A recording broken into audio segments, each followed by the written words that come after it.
जनवरी 7। हमारी प्रतिदिन की रोटी मिनिस्ट्रीज की ओर से आप सभी को नमस्कार। आज के संदेश का शीर्षक है, आप कौन है प्रभु? केनेथ पीटरसन की ओर से।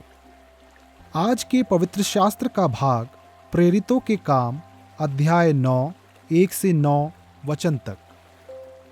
शाऊल, जो अब तक प्रभु के चेलों को धमकाने और घात करने की धुन में था, महायाजक के पास गया और उससे दमिश्क के आराधनालयों के नाम पर इस अभिप्राय की चिट्ठियां मांगी कि क्या पुरुष क्या स्त्री जिन्हें वह इस पंथ पर पाए उन्हें बांधकर यरूशलेम ले आए।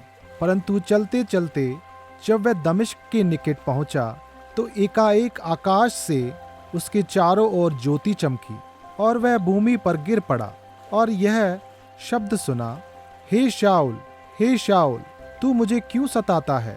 उसने पूछा, हे प्रभु, तू कौन है? उसने कहा, मैं यीशु हूँ जिसे तू सताता है। परंतु अब उठकर नगर में जा और जो तुझे करना है वह तुझसे कहा जाएगा। और जो मनुष्य उसके साथ थे वे अवाक रह गए, क्योंकि शब्द तो सुनते थे परंतु किसी को देखते ना थे। तब शाऊल भूमि पर से उठा, परंतु जब आंखें खोली तो उसे कुछ दिखाई ना दिया और वे उसका हाथ पकड़ के दमिश्क में ले गए। वह 3 दिन तक ना देख सका और ना खाया और ना पिया।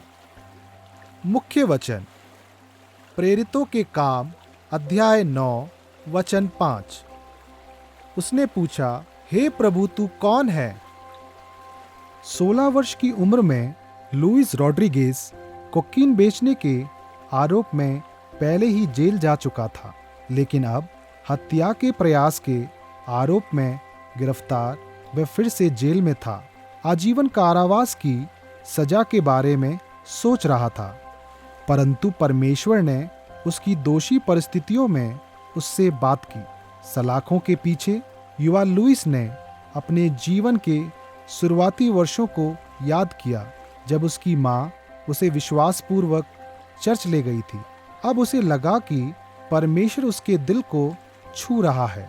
लुइस ने अंततः अपने पापों का पश्चाताप किया और यीशु के पास आए।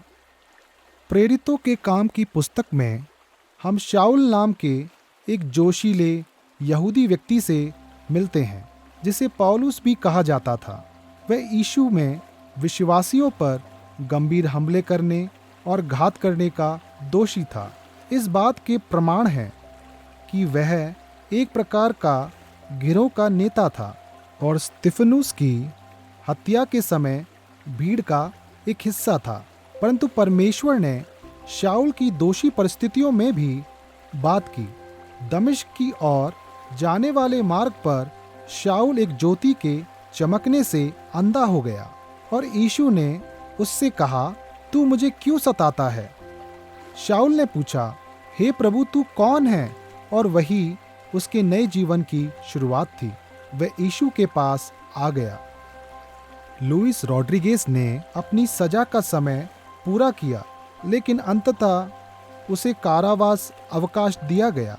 तब से उन्होंने संयुक्त राज्य अमेरिका और मध्य अमेरिका में जेल सेवगाई के लिए अपना जीवन समर्पित करते हुए परमेश्वर की सेवा की है।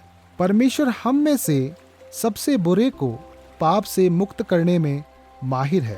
वह हमारे दिलों को छूता है और हमारे अपराध बोध से भरे जीवन में बोलता है।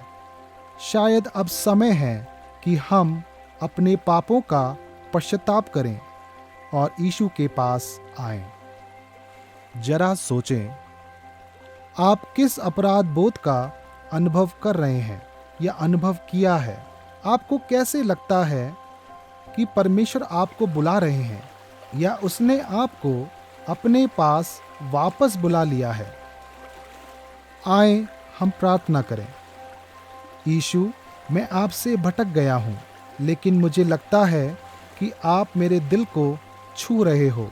मैं प्रार्थना करता हूँ कि आप मुझे मेरे पापों के लिए क्षमा करें। आमीन।